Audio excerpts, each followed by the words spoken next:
Leila Vance walked through the shops at Willow Creek, her heels tapping lightly against the polished tiles as the hum of evening shoppers filled the air. She looked tired, though her appearance betrayed none of it.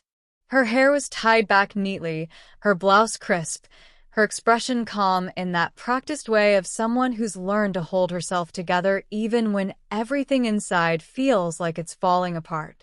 It had been another long day at work. Spreadsheets, reports, endless calls, and faces blurring into one another under the office's white lights. She had smiled when expected, nodded when required, and by 5 o'clock her head was aching with a dull throb that came from pretending everything was fine.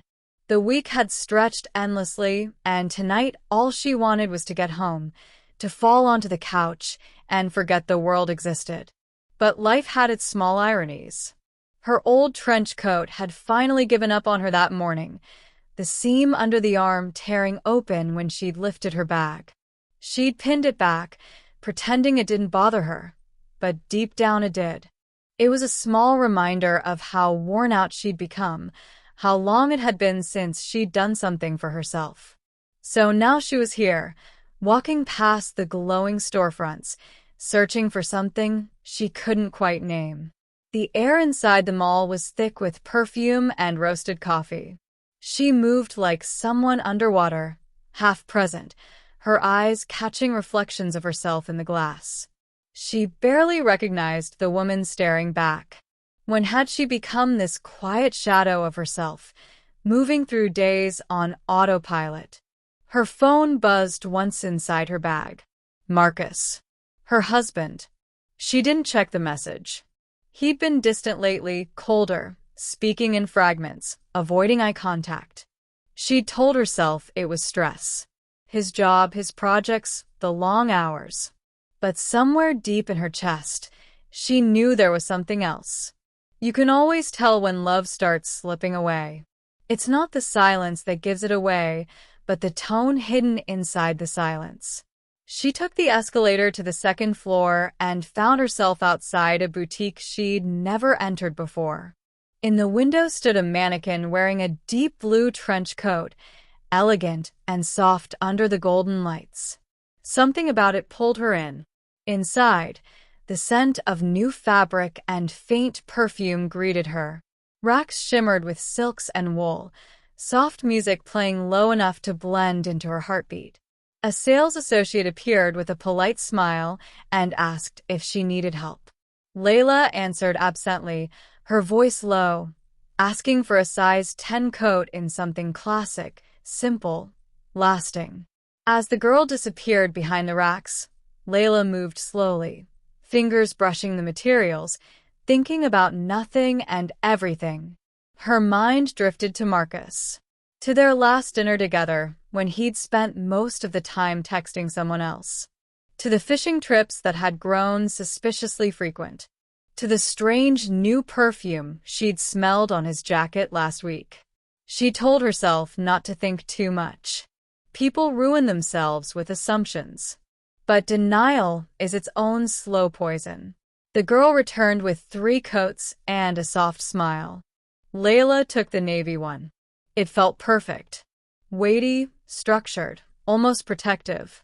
She walked to the fitting rooms, her reflection multiplying in every mirror she passed. Inside, the light was warm and intimate. She hung the coat carefully, taking off her own with a tired sigh. The fabric slid over her shoulders like calm water. She turned once, twice, admiring the fit.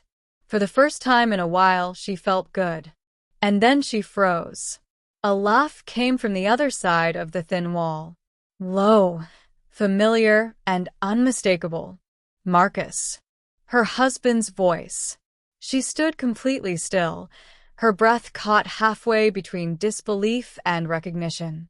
He was speaking softly, playfully, the way he hadn't spoken to her in months.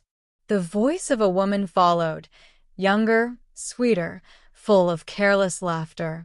Leila felt her stomach twist. She moved closer to the partition, pressing her palm lightly against the wall as if touch could confirm what sound already told her. His words came clearer now, each one like a blade. Yeah, I signed the loan in her name. She won't know the difference. The woman giggled. You're awful. He laughed again, deep and proud. She's too naive to notice. Always so trusting. Leila's world went silent. For a long moment she didn't breathe. The air around her thickened, her vision narrowing to a dull blur. Something cracked inside, not a loud break, but a quiet, almost merciful one. She reached for her purse with mechanical precision, pulled out her phone, and tapped the voice recorder. Her. Leila walked out of the store without turning back, her heels clicking in steady rhythm, each step measured, as if the ground beneath her was testing her strength. The mall lights blurred behind her. She felt the weight of something ending, but also the strange lightness that comes when a truth finally shows its face outside the glass doors. The night air was cold, it pressed against her skin, sharp and honest. She stopped for a moment, taking a breath. She could still hear his voice, echoing in her mind. That easy laugh, that betrayal, wearing the mask of charm she had loved once, and maybe still did in some quiet, buried way. Love is strange. It does not die the moment trust does. It lingers like smoke even after the fire has burned itself out. She unlocked her car, sat down behind the wheel, and placed the phone on the passenger seat, the red recording light still blinking. She watched it for a long time, her hands resting quietly on the steering wheel. There was no crying, no shouting, no collapse, just silence, a silence that seemed to stretch far beyond the parking lot into the dark corners of her heart. She started the engine, the sound broke the stillness. She drove home through streets lined with streetlights, their reflections sliding over her windshield like ghosts of everything she had ignored the past months. The dinners eaten in silence, the fake smiles, the perfume that was not hers. By the time she reached home, her face was calm again, a mask she knew well. She entered the house. The faint smell of his cologne still lingered in the air. She placed her bag on the counter and walked straight to the study. She sat down at his desk. The papers were neatly stacked, a sign that he had been here earlier. She opened the drawer, the same drawer where he kept the joint accounts, the files, the loan papers. She remembered the words he had said in that fitting room. I signed the loan in her name. She won't know the difference. The words burned through her. She pulled out the folder marked Home Equity and flipped through the pages, her name, her signature, the date. It was all there, the ink slightly smudged, but still hers, except she had never signed these papers. She stared at them, her breath slowing, her fingers tracing the curve of her own forged signature. She closed the folder quietly. The calmness inside her felt unreal. She stood, walked to the kitchen, poured herself a glass of water, and drank slowly. Her reflection in the window looked unfamiliar. Colder, stronger, as if the pain itself had carved a new face into her. She took out her phone and backed up the recording. She renamed the file Proof. Then she sent a message to Marcus, simple and final, we need to talk tomorrow morning. No response came, but she knew he had read it. She turned off the lights and went upstairs. The house felt heavier than usual, every room filled with memories that now felt tainted. She sat on the edge of the bed, the same bed they had shared for years. The clock ticked quietly. She lay down, but sleep did not come. It never does easily when the ground under your life starts to shift. Morning came, pale and gray, the kind of morning that pretends to be gentle. She dressed in silence, made coffee, and waited. When Marcus walked in, his eyes were cautious, his movements slower than usual. He tried to speak, but she stopped him with a small gesture. Her calmness unsettled him more than anger ever could. She placed the printed papers on the table, then placed the phone beside them. He looked at both, and then at her, his mouth opened, closed, opened again. She said nothing. The silence between them was louder than any accusation. He reached for the papers, his hand trembling slightly. She watched him carefully, the way a stranger might watch another person's downfall. When he finally spoke, his voice cracked slightly. It's not what you think. She didn't respond. He tried again. I was going to fix it. It's temporary. She stayed silent. He reached for her hand, but she pulled back slowly, not with rage, but with distance that had already decided its fate. She stood, walked to the door, and said only one thing, lawyers at 10. Marcus watched her leave the room, his breath shallow, the papers still spread before him. He tried to gather them, but his hands felt useless. Leila's calmness frightened him more than her anger ever could. He sat there for a long time, listening to the faint sound of the clock ticking down the minutes toward 10 outside. The light had turned brighter, the sky too clear for such a morning. Leila drove to the law office without looking back. The city passed in a blur of movement and noise. Her thoughts, steady and sharp, she had already copied every file, every message, every trace of his deceit. The lawyer, a woman in her 40s, listened quietly, her pen moving slowly across the page. When she finished reading, she looked up and nodded, calm and firm. "We can secure everything," she said. Leila only nodded back. She did not want revenge. She wanted closure. When she left the office, the air smelled of rain. The clouds were gathering heavy and low. She walked without an umbrella, letting the cool drops hit her face. It felt clean, it felt new, at home. Marcus was waiting, his tie gone, his eyes red. He started speaking before she even set down her keys, telling her how it had all been a mistake, how he had been desperate, how he had meant to fix it. She let him talk, his voice a blur of excuses, the rhythm of guilt that fills empty rooms when truth is already known. She finally spoke, her tone: "Even this house will be sold, the loan will be cleared, you will sign what needs to be signed, and after that we are done." He tried to move closer, but she stepped away, her expression unreadable. He looked at her, then really looked, and saw for the first time that he had already lost her, that the woman standing before him was no longer the one he had fooled. He nodded slowly, something collapsing inside him. She turned away, went upstairs, packed a small bag, each fold of fabric deliberate, each motion final. She placed the phone on the dresser, the recording still saved, still safe. When she came back down, Marcus had gone. She sat in the quiet living room, the ticking clock, the soft hum of the refrigerator, the faint echo of rain against the windows. She felt no triumph, only the strange stillness that comes when you've walked through the fire and found yourself on the other side. The phone buzzed, a message from an unknown number. It was the sales associate from the boutique. She had forgotten her old coat. There, she smiled faintly, the irony not lost on her. She replied that she would pick it up later. When she arrived, the young woman greeted her with a kind smile, holding the frayed green coat folded neatly. Leila thanked her, slipped it over her arm, and stepped outside. The air smelled of wet earth. The clouds were breaking. She stood there for a moment, watching people rush past, everyone chasing something or running from something. She took one deep breath and started walking, her pace slow, her steps light, the world around her the same. But inside, everything had shifted. The silence she carried now was not empty, it was hers. The afternoon light was softer, now thin gold spilling across the streets. Leila walked with the old coat folded over her arm, its faded color blending with the world around her. She felt the weight of it, but it was no longer a burden. It was a reminder of everything she had carried and everything she had left behind.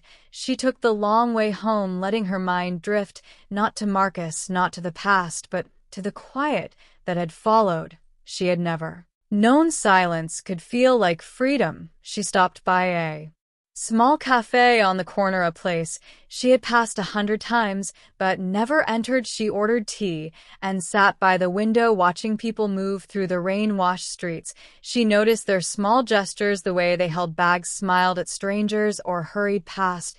She had always been part of that motion, a blur among blurs. Now she was just watching, and that distance felt peaceful. She opened her notebook, something she had not touched in months. The pages smelled faintly of dust and time. She wrote a single line: "Sometimes the end is just the place you start from." The words looked strange on the page, but true. She closed the book and smiled faintly. A man at the next table glanced at her, a friendly, polite glance. He looked familiar, maybe from the office or somewhere else, but she didn't look away. For once, she didn't feel the need to hide.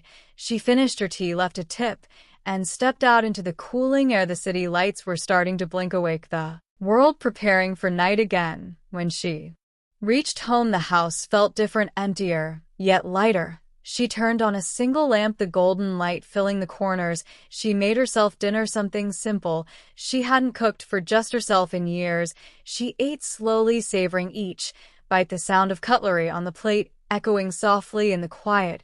She washed the dishes and stood by the window. The rain had stopped. The streets below glimmered in reflection.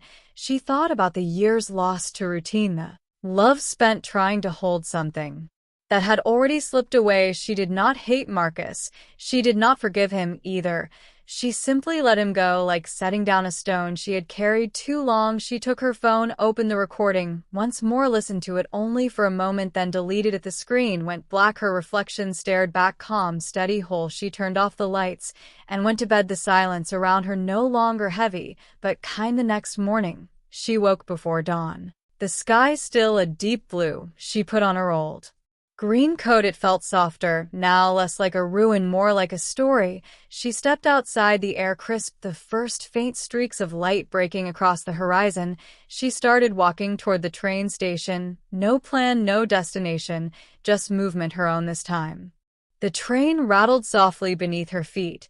The early passengers, few and quiet, heads bent over newspapers or phones. Leila stood by the door, her coat wrapped snugly around her, the chill of the morning brushing her cheeks like a reminder that she was alive, that she had finally claimed a space of her own. She watched the city pass in muted colors, buildings blurring together as the world moved around her while she remained steady inside, a calm presence in a restless machine. She thought of nothing and everything at once, letting the rhythm of the tracks beneath her soothe the tension she hadn't realized she carried. At her stop, she stepped out into the street, air cold but clean, the sky shifting from blue to pale gold as the day woke. She walked through the quiet streets, noticing things she had never seen before. The old bookstore with its windows fogged, the corner bakery spilling warm light onto the sidewalk, the way a stray cat paused on a fence as if measuring her passage. Every small moment felt like a gift, simple and fleeting, yet anchored in a new clarity. By noon, she reached a small co-working space. She had signed up for a workshop months ago, but had never attended. Today, she felt she could try. Inside, the hum of conversation, the clicking of laptops, the soft laughter of people absorbed in their work, felt alive but not overwhelming. She found a desk by the window, settled in with her notebook and pen, and began sketching ideas she had tucked away, thoughts of projects she'd abandoned, dreams she dismissed as unreachable. Hours passed unnoticed, each stroke of her pen, each word written, strengthening the resolve that had quietly been growing since yesterday. Outside, clouds drifted lazily across the sun, shadows moving over the streets like silent witnesses to the birth of something new. When she left, it was evening, the streets warmer now with the light spilling from shops and cafes. She didn't hurry home. She wanted to feel the city alive beneath her feet, to be part of its rhythm without being trapped in it. A man approached, mid-30s, polite, his coat too large but his smile careful. He nodded, held the door open for her. Leila smiled back, a small gesture, not because she wanted attention, but because she felt capable of it, capable of connection on her own terms. The exchange was brief, insignificant in any ordinary story, yet in this new chapter of her life, it felt like a quiet triumph, proof that she could move through the world without fear, without doubt. At home, she made tea and sat by the window once more, notebook open, jotting down her reflections. She thought of Marcus only once, briefly, and then let the thought drift like smoke. The house, once heavy with memories of betrayal and silence, now felt spacious, almost welcoming. The evening stretched out with a quiet promise, as if the world had shifted slightly to make room for her. She realized that the journey ahead would not be free of challenges, that life would test her in ways she had not yet imagined, but for the first time in months, maybe years, she felt she could meet those challenges not as a victim, not as someone running from her past, but as the person she had chosen to become. The days passed in a gentle rhythm.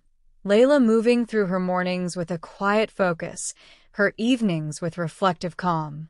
The city had become a companion rather than a cage. She explored new streets, small cafes, and art galleries, noticing details she had once ignored, the way sunlight hit the corner of a brick wall, the distant laughter of children playing, the delicate curve of a sign hanging from a shop front. She felt alive but aware, carrying both the memory of betrayal and the strength it had given her.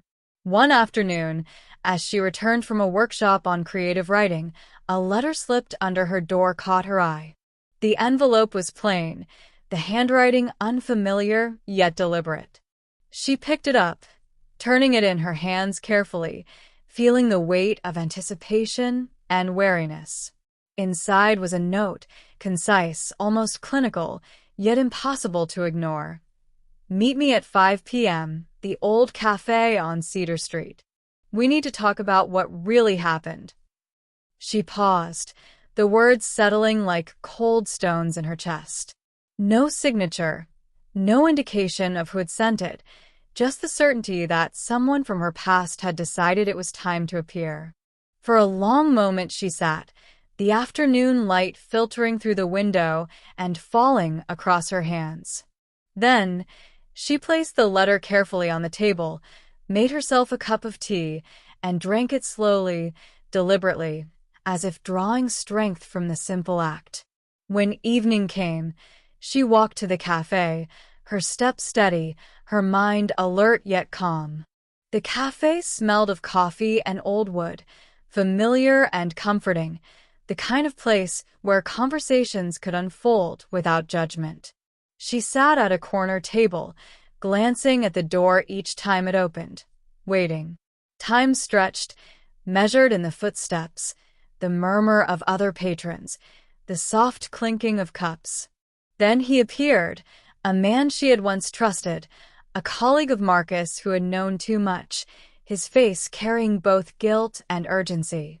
He slid into the chair across from her without hesitation, his eyes searching hers for some sign of weakness.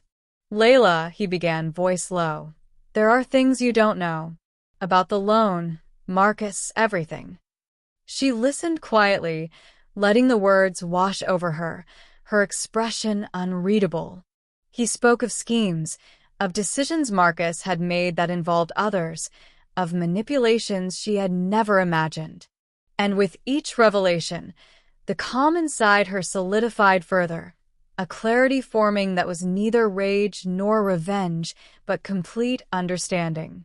When he finished, she folded her hands on the table, a small, almost imperceptible smile forming. "Thank you for telling me," she said, her voice steady even. "Now I know what to do." He nodded, relief mingling with fear in his eyes, and left her there, alone with the hum of the cafe and the quiet certainty that she was no longer powerless. As she walked back into the street, the night air was cool and bracing, the lights of the city soft and familiar. She realized the journey ahead would involve more decisions, more confrontation, but for the first time, she knew she could face them not as someone lost or betrayed, but as someone who had chosen herself, who had learned the weight of truth and carried it without breaking.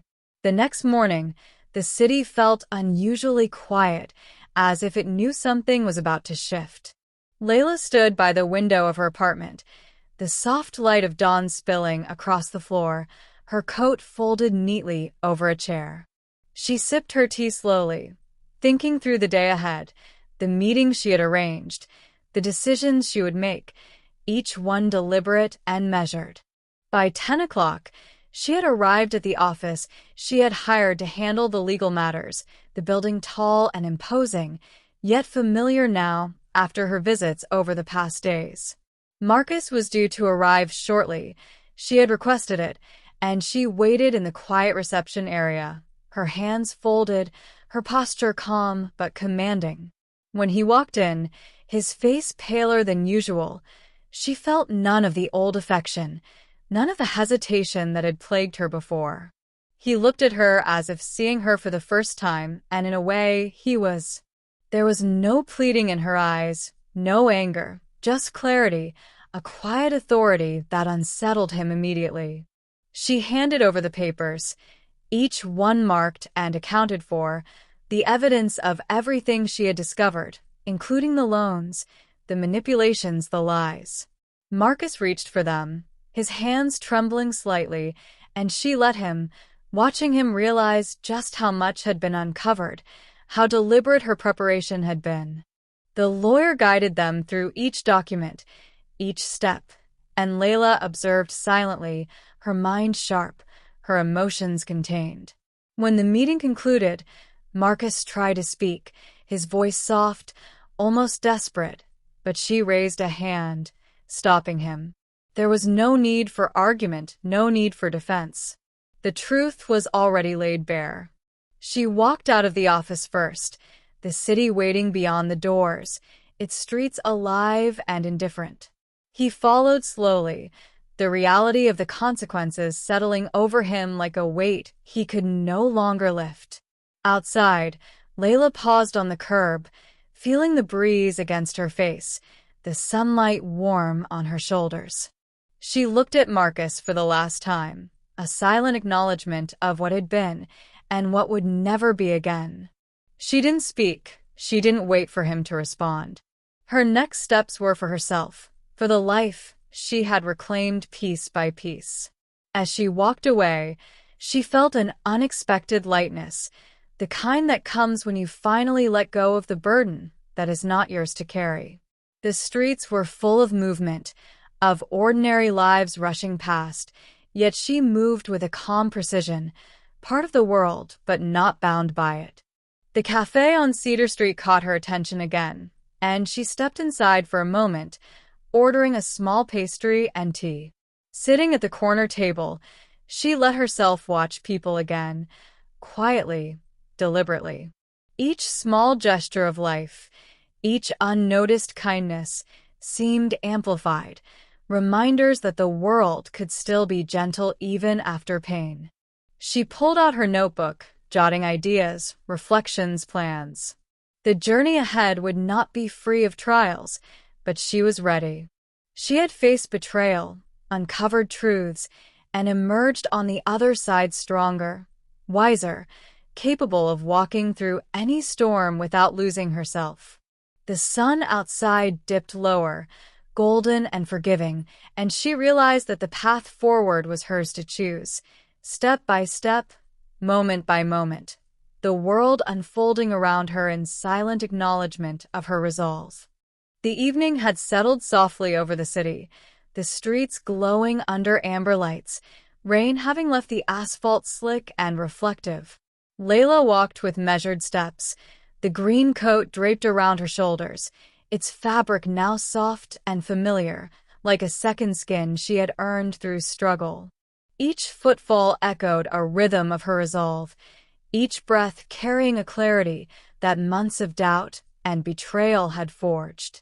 She moved through the familiar corners of her neighborhood, noticing the small details she had never observed before, the worn paint on the shutters of a bookstore, the smell of coffee brewing from a late-night cafe, the way a stray dog paused on the sidewalk, curious yet cautious, then moved on.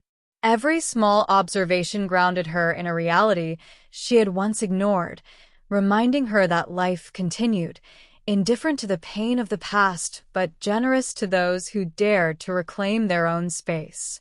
She arrived at the office once more, the building standing tall against the dimming sky, and felt a strange sense of anticipation, not fear. Inside, the legal team was ready, papers organized meticulously, schedule set.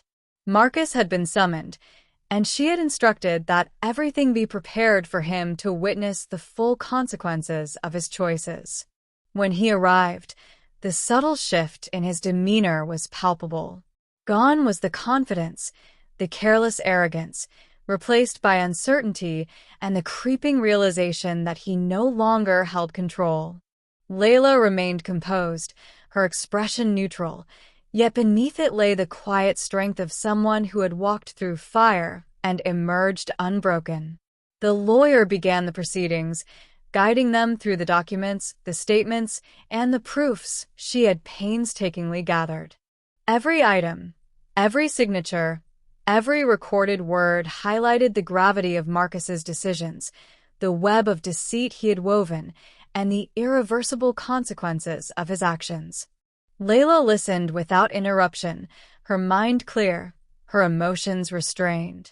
There was no malice in her demeanor, no desire to humiliate, only the firm certainty that truth, once revealed, had the power to liberate. Marcus's attempts to interject were brief and hesitant, his voice faltering under the weight of evidence. Leila's steady gaze, unwavering and calm, silenced him more effectively than any argument ever could. Hours seemed to pass in a suspended haze, each tick of the clock emphasizing the inevitability of closure. When the meeting concluded, Marcus looked at her with an expression that mingled fear, regret, and resignation. He knew she had won, not through aggression or revenge, but by claiming her own power and refusing to be diminished by his actions. Outside, the streets glistened under the wet night sky, lights reflecting in puddles like fragments of a new reality forming around her. Leila stepped out slowly, savoring the quiet, the absence of chaos, the simplicity of movement through the world on her own terms. The air was cool against her skin, but she welcomed it as a reminder of her presence in the world, of her agency, of her choice to live free of manipulation. She walked toward the river, its waters dark and deep, reflecting the city lights and the shadows of buildings like liquid mirrors. She paused on the bridge, watching the current move steadily, unstoppable yet serene. It reminded her of herself, not rigid, not stagnant, but flowing, adapting, enduring, and aware. She thought briefly of Marcus, of the life they had shared, of the trust that had been broken. She felt neither hatred nor sorrow, only a quiet acknowledgement that the past had shaped her, but no longer defined her. The first stars began to appear, faint pinpricks in the sky, distant yet visible. Leila lifted her gaze to them, feeling a connection to something larger than herself, a sense of possibility stretching beyond the narrow corridors of betrayal, disappointment, and fear. In that moment, she realized that the world was full of paths yet untaken, of choices unmade, of mornings not yet lived. And she would walk those paths, make those choices, embrace those mornings, not as someone escaping the past, but as someone fully present, fully herself, and unafraid of the unfolding horizon. Morning light spilled gently through the curtains, brushing the edges of her apartment with soft gold. Leila awoke feeling the quiet stillness of a world that no longer demanded her fear or her hesitation. The city below began to stir, the familiar hum of life a comforting backdrop to the calm inside her. She dressed slowly, choosing the green coat again, its worn fabric now a symbol not of past hardship, but of survival, of continuity, of strength earned. She poured herself coffee, letting the aroma fill the room, and sat by the window watching people pass, each absorbed in their own lives, unaware of the transformations occurring quietly among them. A knock at the door pulled her attention. It was the young woman from the boutique, holding a small package wrapped neatly, a note tucked under the ribbon. "For your new beginning." Leila accepted it without hesitation, a soft smile touching her lips, a nod of gratitude, recognizing the kindness and recognition of her journey. She stepped outside into the crisp morning air, carrying the package, feeling the rhythm of the streets beneath her feet, each step measured, deliberate, and full of intention. The river glimmered in the distance, reflecting the rising sun, and she walked toward it, each movement affirming the quiet victory of reclaiming her own narrative. Marcus's presence had faded from her immediate consciousness, the weight of his deceit replaced by the clarity of what she could now shape herself. As she reached the riverside, she paused, the water moving steadily, unbothered, carrying reflections of light, of sky, of buildings, just as she now carried the reflections of her past without letting them define her. She opened the package carefully, finding a small journal and a pen, the pages blank and waiting for her to record this new chapter. She touched the first page, the smoothness under her fingers a reminder that beginnings are often quiet, delicate, and full of possibility. Sitting on the edge of the riverside bench, she began to write, not the story of betrayal, not the story of pain, but the story of her own choices, her own resilience, her own unfolding. The sun climbed higher, bathing the streets and the river in light, and for the first time in a long time, Leila felt complete. The city moved around her, indifferent yet present, and she was part of it, fully herself, fully alive, fully free. The hours stretched on, each one carrying the sense that her life, though shaped by past storms, was now hers to navigate, and that the horizon ahead held nothing but possibility, waiting to be claimed step by step, breath by breath, day by day. She stood, closing the journal gently, the pen placed across the open page, a symbol of the ongoing journey. With a deep breath, she turned and walked along the riverside, the city before her, the world open, and her heart unburdened. She no longer carried anger, no longer carried fear, only the calm certainty of a life reclaimed and the quiet excitement of every step yet to come.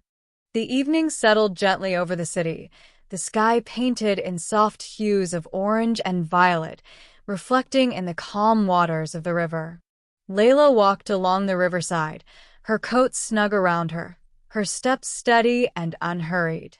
The journal she had started days ago was tucked securely under her arm, a record of her journey, a reminder of the choices she had made, the strength she had found within herself. She paused on the bridge, looking at the reflections of the city lights flickering on the water below, each shimmering image a fragment of her past now held at a distance, observed but no longer burdensome. A soft breeze lifted strands of her hair, and she closed her eyes for a moment, breathing in the cool air, feeling the weight of silence around her not as emptiness, but as freedom. Across the street, the boutique she had once visited winked with warm light, a subtle symbol of small kindnesses and connections that had persisted in a world that could feel indifferent at times.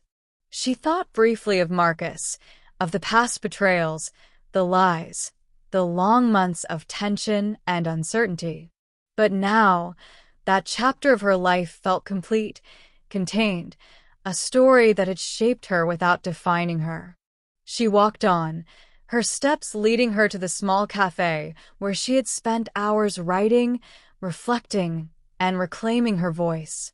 The familiar aroma of coffee and baked bread welcomed her like an old friend. She ordered a cup of tea, sat by her favorite window, and opened her journal. Her pen moved freely now, the words flowing easily, documenting not pain but growth, not betrayal but resilience. She wrote of mornings that felt endless and heavy, of nights when silence had felt like a cage, and of the first moments she had felt truly in control again. Each sentence affirmed that she was the author of her own life. Outside, the city continued its rhythm, the hum of traffic, laughter, and footsteps blending into a symphony she had once moved through blindly, but now moved through consciously, deliberately. She felt the presence of possibility in every corner, in every passerby, in the soft glow of streetlights reflected in puddles. By the time the sun had fully dipped below the horizon, Leila closed her journal, slipping the pen into her pocket. She stood, stepping outside into the cool evening air. Her breath mingled with the soft mist forming along the riverbank, and she felt the pulse of life moving around her, not threatening, not demanding, but inviting. For the first time in months, perhaps years, she felt truly untethered, unbound, and fully herself. She began walking along the river, each step carrying the quiet satisfaction of survival, the subtle joy of self-discovery, the exhilarating certainty that the future, however uncertain, belonged entirely to her. The stars began to appear above, distant yet luminous, and she lifted her gaze to them, feeling the expansive calm of someone who had faced darkness and emerged stronger, whole, and ready. The night stretched endlessly, full of promise, and she walked forward, her coat brushing gently against her arms, the journal resting under her arm like a talisman, and the city lights reflecting in her eyes like sparks of hope. Leila knew that whatever challenges lay ahead, whatever unexpected turns life might take, she would meet them on her own terms, with courage, clarity, and grace. The world was hers to navigate, and she had reclaimed it fully.